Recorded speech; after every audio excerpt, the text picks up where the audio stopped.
Voilà, donc tu disais, tu disais quoi? Et là, c'était un peu comme... Il y avait le monde, puisque on était en route et les gens passaient.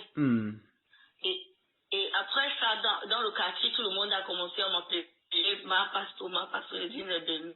Donc, c'est ce qui m'a même pris, parce que dans la vie, j'ai passé vraiment une mauvaise nuit. Mais donc, cauchemar. Voilà, il faut reprendre encore. Qu'est-ce que tu disais que avant que tu ne partes là, qu'est-ce qui t'a poussé à faire ces choses-là? Qu'est-ce qui s'est passé au réel? Oui, j'étais assise en route avec une amie qui a une boutique, une petite boutique au quartier. J'étais en train de l'aider à se faire, j'étais en train de lui coiffer au fait. Et puis je vois la fille de la voisine qui fait les signes de folie, qui se met à insulter sa mère. Oui. Moi, bon, bref, on sait au quartier qu'elle est comme ça. Donc, mais du coup, quelque chose m'a dit, va, tu peux faire quelque chose. Bref, c'est la partie où elle insultait sa mère qui m'a touché. Bon, quelque chose m'a dit, va. C'est comme ça que je laisse la tête de mon amie. Je pars vers elle. Si. Je l'appelle, puisqu'elle s'appelait Fanny. Je dis Fanny, elle me dit, fiche-moi le camp. Je dis, viens ici, là, au nom de Jésus. Elle se retourne, elle me regarde, elle se surplace. Je dis, bon, les paroles sont venues toutes seules. Je dis, la Bible déclare, qu'à la mention du nom de Jésus, que tout genou fléchit. Amen. Je commande à cet esprit de fléchir genou maintenant. Et elle s'est mise à genoux. Amen. J'ai répété cette parole plusieurs fois. Parce que quand elle se met à genoux avec une telle violence. Oui. Elle se met à genoux. Après, elle veut se relever. Si. Je répète la même parole. Je dis encore, à la mention du nom de Jésus, tout genou fléchit. Je t'ordonne, toi, esprit, de fléchir genou maintenant. Et elle reste à genoux. Je commence donc à dire... Oui. Non, vas-y. Tu commences à dire.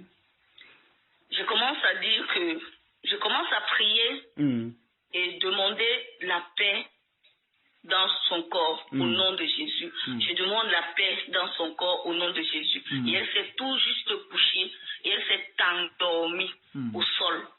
Mais est-ce que et tout le monde m'a regardé comme si j'avais fait quelque chose d'extraordinaire. Est-ce que l'esprit est quitté? Non, l'esprit n'est pas quitté puisque 2 jours après, elle manifestait les mêmes signes plus violemment. Donc tu n'as pas ordonné à ce que l'esprit quitte. Tu as juste dit ou bien tu ne connaissais pas ces Non, signes? je n'ai pas. Je ne connaissais pas. Déjà, même à l'instant, je ne savais même pas ce que je faisais. Bon, maintenant... Mais vas-y. Elle a entendu le nom de Jésus. Ce que j'ai retenu, c'est que l'esprit a entendu le nom de Jésus et a obéi. Parce que quand je dis que la paix soit dans ce corps, maintenant au nom de Jésus, c'était comme ça qu'elle est restée tranquille. Quand j'ai dit de fléchir genou, elle a fléchi genou 3 fois. Parce qu'elle voulait se lever. Quand je demande de fléchir genou pour la première fois, elle est tombée brutalement. La deuxième fois, elle voulait se relever. J'ai prononcé les mêmes paroles. Elle s'est remise à genoux. Après, elle s'est assise. J'ai dit de se mettre à genoux au nom de Jésus. Donc, c'était ça. Et après, maintenant, qu'est-ce qui s'est passé après?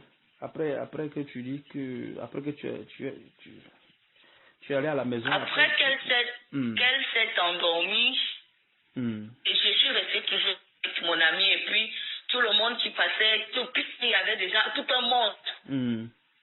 Tout le monde, le lendemain, tout le monde qui passait m'appelait comme ça. Bon, dans la nuit, puis cette nuit-là, je me suis lavée comme d'habitude. J'ai fait une courte prière.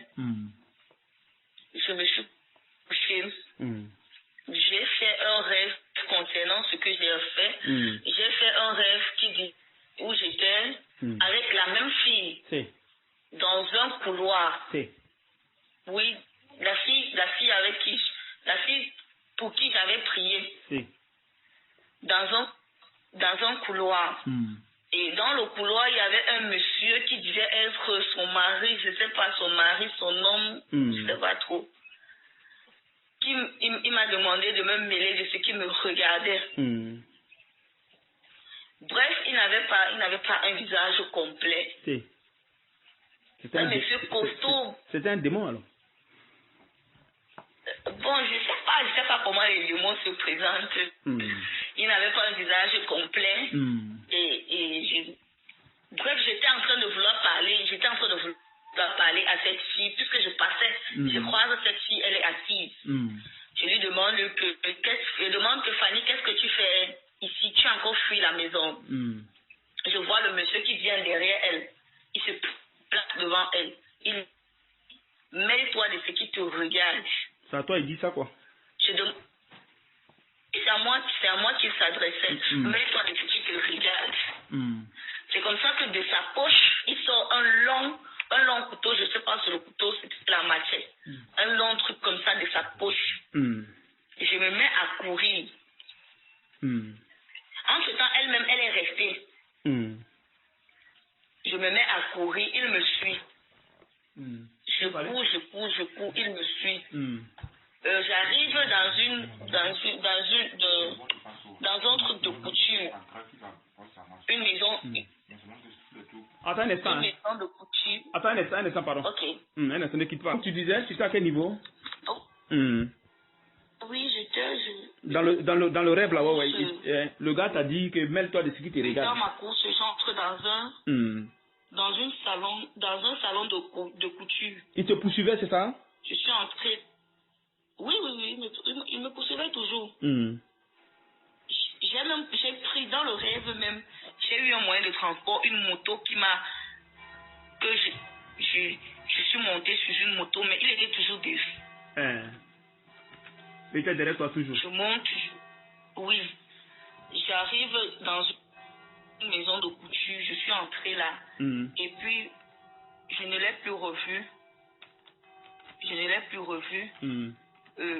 Je suis saute, je me réveille. Et curieusement, quand je referme les yeux, je recommence le rêve. Mais là, différemment, mais avec les mêmes personnages. Oui. Quand je me recouche, je rêve maintenant, plutôt le monsieur m'a plutôt lancé des choses qui me rataient. Il me lançait des choses qui me rataient. Donc dans le premier rêve, il ne m'a pas attrapé. Dans le second, il me lançait plutôt les choses. Oui, à chaque fois que je courais, il ramassait quelque chose, il lançait. Bon, ça ne me touchait pas.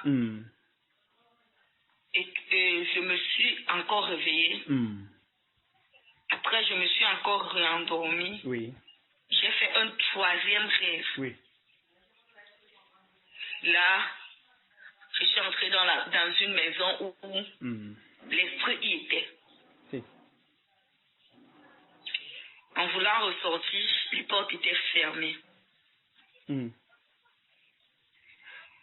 À l'intérieur, il y avait une petite fille. Vu que les portes étaient fermées, je ne savais trop pas comment m'échapper de là. Je savais que j'étais prise au piège. Je ne voyais pas cette personne, je ne voyais pas cet esprit, mais je savais que cette maison n'était pas la mienne. Oui. Oui, je commence donc à prier, je crois. Je priais dans le rêve. Et puis cette petite fille a ouvert la porte. Cette petite fille était dans la maison. Selon mon rêve, c'est comme si c'était la fille du monsieur. Oui. Quand elle ouvre la porte, je sors en grande partie, nez à nez avec le monsieur qui revenait dans une voiture. Je me mets encore à courir.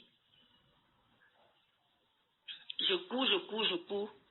Quand je passe d'abord, il n'a pas su que c'était moi parce qu'il se disait que je suis enfermée. Et sa fille ne peut pas ouvrir. Mais selon les prières et les supplications, l'enfant j'étais en train d'ouvrir la porte. Si. Et je suis sortie. Si.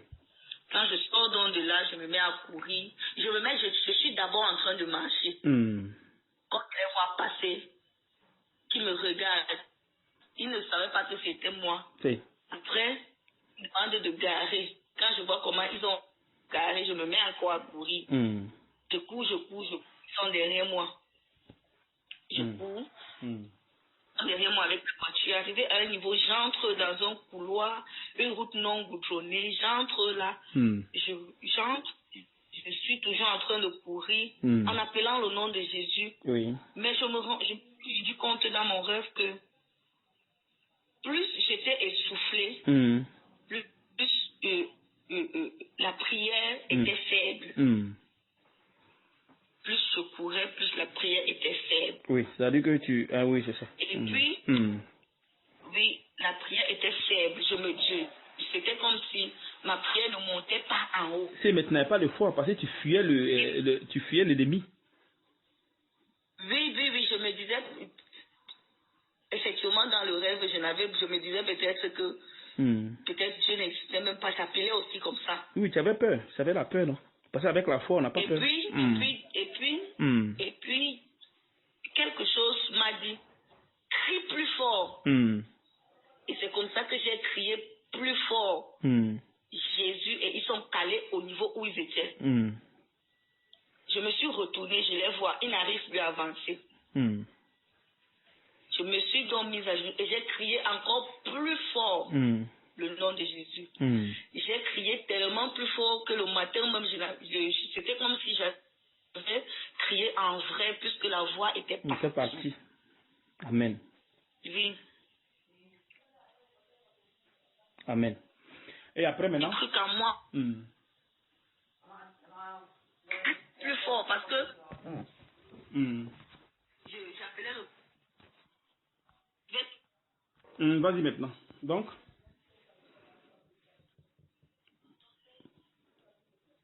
Alors ma soeur, tu es là, hein? Oui. Oui. Donc tu disais maintenant, tu es à quel niveau? C'était au niveau où je disais que ce petit truc en moi me demandait de crier plus fort. Oui. Et je criais plus fort.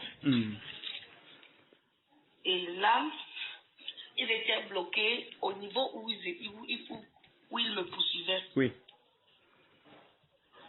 Quand je me retourne, je me rends compte qu'ils ne sont plus derrière moi, ils sont plutôt un peu plus loin. Un peu plus loin.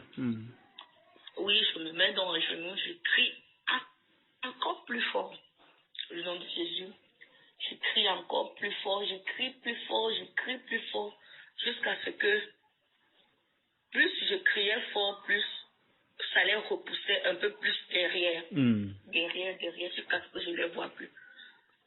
Amen. Et là, quand je me réveillais, le matin, ma voix même était partie. C'était comme si j'avais crié ou j'avais bavardé ou j'avais discuté. Pour de vrai. Pour de vrai. Oui, et quand j'ai raconté... Mais est-ce que tu t'es pas senti mal? Tu n'étais pas à chose? Je me suis toute la journée, c'est comme si on m'avait roué de coups dans la nuit. Le corps faisait mal, comme si j'avais couru pour de vrai. C'est terrible. Les pieds faisaient mal, tout le corps. J'ai même eu le palu. Parce que j'ai eu les maux de tête. Oui. Et après, maintenant, quand tu allais voir ton pasteur, qu'est-ce qu'il a dit?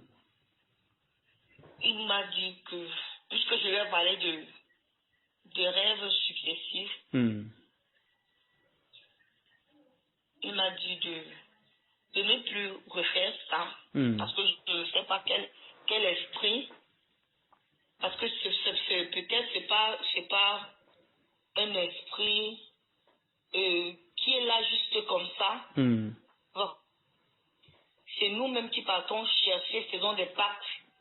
Et comme la Bible dit de remettre à César ce qui est à César et à Dieu ce qui est à Dieu, on ne sait pas ce que César lui a donné en échange de son état. Donc je ne devrais plus me lancer dans ces genres de trucs. D'opération. En fait.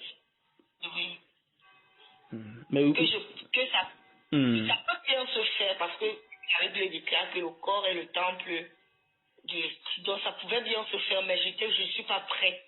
Donc tout pouvait aussi, comme tout pouvait arriver, tout pouvait aussi m'arriver. C'est ça. Oui. Amen. Que ce genre d'opération, c'est pour des personnes où c'est un peu ça. Donc tu as vu que quand je t'ai connu, tu as vu que je te parlais de ton cœur, que tu devais être nettoyé, prête pour pouvoir faire ces choses-là. Où je parlais des âmes offensives et défensives, des âmes spirituelles. Donc si soit ce pasteur, ton pasteur t'avait préparé et que tu étais prête à faire ces choses, tu n'aurais pas de problème, tu vois un peu. C'est ce qui fait que les gens, ils ont ce genre de problèmes là, tu vois. Parce que ils sont pas prêts, puis ils commencent à vouloir prier pour les gens, chasser les démons. Oui, ils savent pas ce qui est derrière. Le pasteur m'a aussi dit que le pasteur, puisqu'il est c'est pas un Camerounais, c'est un Ivoirien, il m'a dit que c'est ce qui fait en sorte que le diable, il voit le don que Dieu a mis en toi. Quand tu manifestes comme ça, il va plutôt t'envoyer tous ses serviteurs pour qu'il te donne un faux pouvoir que tu as déjà. C'est là pour gagner les âmes pour lui. Pourtant, tu as été préparé pour gagner les âmes pour Dieu, pour Christ. Mais le diable, en voyant cela, puisque tu es faible, la chair est faible, et envoyer des gens pour te faire miroiter quelque chose que tu sais déjà, quelque chose que le Saint-Esprit t'a déjà révélé, que voici la mission que Dieu te donne, ou bien que Dieu veut. Voici la personne que Dieu veut que tu sois. Maintenant, il vient te faire croire que avec tes pouvoirs, tu peux faire ceci, tu peux faire. Et il m'a aussi dit que c'est dans ce piège que beaucoup de pasteurs tombent. Le piège de la délivrance. Amen. Le diable, lui, il va venir, il va te dire, je peux te donner le pouvoir de faire ce que tu veux faire là. Pourtant, Dieu, lui, il a mis ça en toi. Je peux te donner le pouvoir de guérir les gens. Pourtant, tout est dans la Bible. Dieu nous a déjà donné. Dieu, il a déjà mis ça en toi, puisque si tu manifestes déjà, si tu manifestes les signes, ou bien si tu manifestes déjà que tu cette envie d'aider celui qui souffre, ça veut dire que Dieu a déjà mis cela en toi. Maintenant, comme on l'appelle le malin, il te fait miroiter quelque chose que Dieu a déjà mis en toi. Amen. Lui, il va juste faire ressortir ce qui est déjà là. C'est la foi. Oui. Non, vas-y. Puisqu'il sait que quand il va te dire que fais ça, tu vas le faire. Parce que tu en as besoin, c'est ça, hein? Oui, tu vas le faire parce que tu en as besoin. Et c'est cette foi-là que Dieu nous demande d'avoir. Parce qu'il y a les gens ici dehors qui tuent juste pour avoir de l'argent. Parce qu'il a la foi que quand il va tuer, là, il aura l'argent. Même s'il n'a pas encore vu, mais il sait que quand il tue là, il aura l'argent. Et c'est cette foi-là que Dieu nous demande d'avoir. La foi de tuer? Non, pas de tuer. De la foi que tu sais que si je prie et je demande avec tout mon cœur, cela sera fait selon la volonté de Dieu. Mais pour une personne qui est dans le péché, est-ce que tu peux avoir cette foi? Parce que le péché ne rime pas avec la foi. Pourquoi nous sommes faibles? Pourquoi Dieu est éloigné de nous? C'est parce que nous sommes des pécheurs. Tu vois ça? Donc quand on te prêche maintenant que tu crois en Jésus, tu as cette possibilité pour guérir quelqu'un. Mais puisque nous sommes plongés dans le péché, donc ça fait que c'est un peu difficile. Tu sais, quand il y avait les apôtres là, quand eux, ils partaient prêcher la parole, quand il prêchait, le Saint-Esprit descendait. Il prêchait, le Saint-Esprit descendait. Oui. Tu vois. Mais pourquoi ça descendait facilement sur les gens? Parce que à ce temps-là, le péché n'était pas comme aujourd'hui. Aujourd'hui, là, le péché est trop. À la télévision... Le péché est sur toutes ses formes. Voilà. À la télévision, il y a le péché.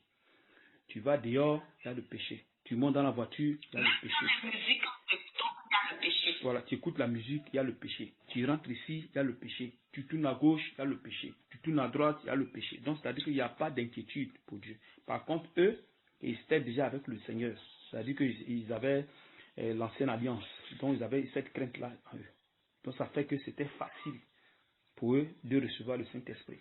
Mais aujourd'hui, dans ce monde des païens-là, c'est tout un problème. Donc, ça fait qu'on est tellement dans le péché que pour que le Saint-Esprit vienne, c'est tout un problème. Raison pour laquelle, quand tu crois, il faut qu'on te nettoie. Il faut qu'on t'apprête. Quand tu es prêt maintenant, tu vas acquérir, tu vas te revertir de toutes les âmes de Dieu. Tu vois, afin que tu puisses tenir ferme contre les ruses du diable. Sinon, tu ne peux pas. Il faut avoir les âmes. Et pour avoir les âmes, il faut te dépouiller. On appelle ça le dépouillement. La circoncision du cœur dans les jeûnes et prières. Donc, l'homme de Dieu qui t'a prêché la parole, il va te mettre sur son autorité afin que tu puisses être dégagé de tous ces désirs, de ces, comment dirais-je, de la vie que nous vivons qui n'est pas bonne, la fornication, l'adultère, le mensonge, la haine, les mauvaises pensées, tout ça, ça doit quitter. Ça doit quitter. Ce sont des portes. Et comme ça, plus ça quitte, plus en toi, tu construis, comment dirais-je, la justice de Dieu se construit en toi. Et les âmes se construisent en toi. Et comme ça, tu peux maintenant aller contre ces choses. Sinon, si ce n'est pas le cas, tu vas contre ces choses, eux-mêmes vont te créer des problèmes. Tu vois un peu. Donc, c'est ce que je te disais au début quand je te parlais là. Voilà pourquoi je te demande comment tu arrives à te préparer. Tu vois. Donc. Parce qu'il faut que l'homme de Dieu te prépare pour que tu ailles. Tu vois. Et pour se préparer, c'est dans les jeûnes et prières. Il faut que lui t'autorise, il va te donner des jeûnes et prières. Et ces choses, ce n'est vraiment pas facile pour un enfant de Dieu. Exactement ces choses-là que le diable combat à un enfant de Dieu. Si, mais pour celui qui est bien préparé, il n'a plus de problème. Pour celui qui est bien préparé, il n'a plus de problème. Parce que tu reçois l'Esprit de Dieu et l'Esprit de Dieu vient prendre, comment dirais-je?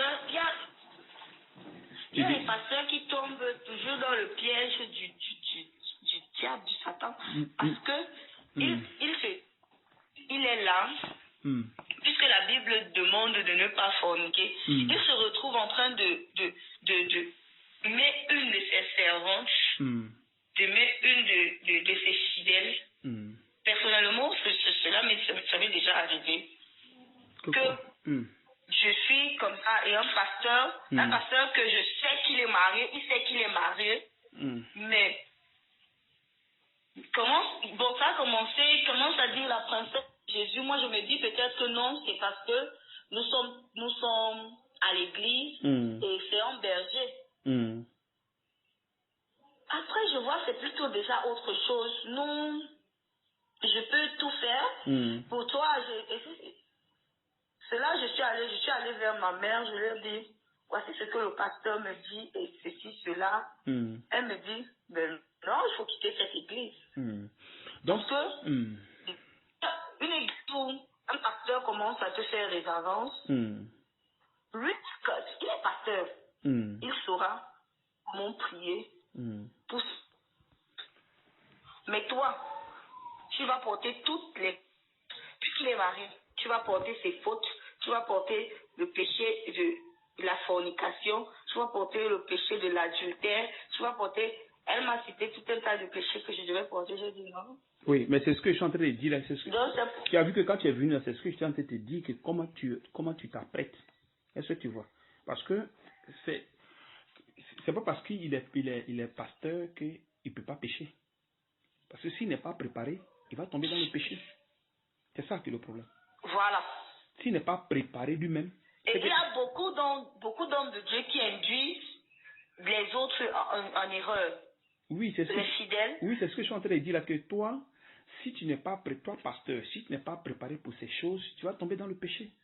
Parce que la Bible dit que car le péché n'aura point de pouvoir sur vous. Tu vois, puisque vous êtes non sous la loi, mais sous la grâce. Donc, une personne qui ne marche pas par la chair et qui marche selon l'esprit n'a pas de problème. Mais si tu marches selon la chair, forcément, tu vas tomber dans le péché. C'est clair. Parce que Paul a dit dans Galates 5:5, marchez selon l'esprit, afin que vous n'accomplissez pas les désirs de la chair. Donc la fornication, l'adultère, tout cela, ça est dans les désirs de la chair. Donc si ces désirs-là, tu n'as pas tué ça en toi, et que tu dis que tu es serviteur de Dieu, que tu vas vouloir confronter les esprits, ils vont mettre en toi la fornication, ils vont mettre en toi, l'impudicité, les convoitises, les envies, et c'est comme ça qu'ils font. Donc quand tu vas venir les combattre, eux, ils vont mettre des trucs en toi. Donc en priant, prêchant, en chassant les démons, eux, ils vont encore mettre encore tu as un moment, tu vas te retrouver avec des péchés que qui n'est jamais dans ta vie. Il y a des trucs, il y a des nouvelles choses qui vont commencer à apparaître dans ta vie, tu vois. Et ça va te créer des problèmes. Maintenant, tu as les nouvelles envies de péché. Voilà. Donc maintenant, tu as envie, pour que tu t'en débarrasses, ça sera difficile. Parce que ce sont les esprits. Et c'est comme ça les pasteurs tombent dans le piège. Parce que quoi? Parce qu'il n'est pas préparé. Mais pour celui qui est préparé, il n'a pas de problème avec ces choses. Il n'a pas de problème. Tu ne veux pas quand même te lever, tu as une fidèle, je veux coucher avec toi. Tu vois? Ça, c'est pas l'œuvre de Dieu. C'est pas l'œuvre de Dieu. Parce que comment Satan... Jusqu'à présent, il est toujours pasteur. Voilà, comment Satan fait? Satan, quand tu viens, il sait que toi, tu es faible. Donc, il va te donner les envies sexuelles, il va te donner la cupidité, la séduction. C'est comme ça qu'il fait. C'est comme ça. Et tu tombes dans le jeu. Dès que tu tombes dans le jeu, c'est fini. Tu restes comme ça jusqu'à la fin de ta vie.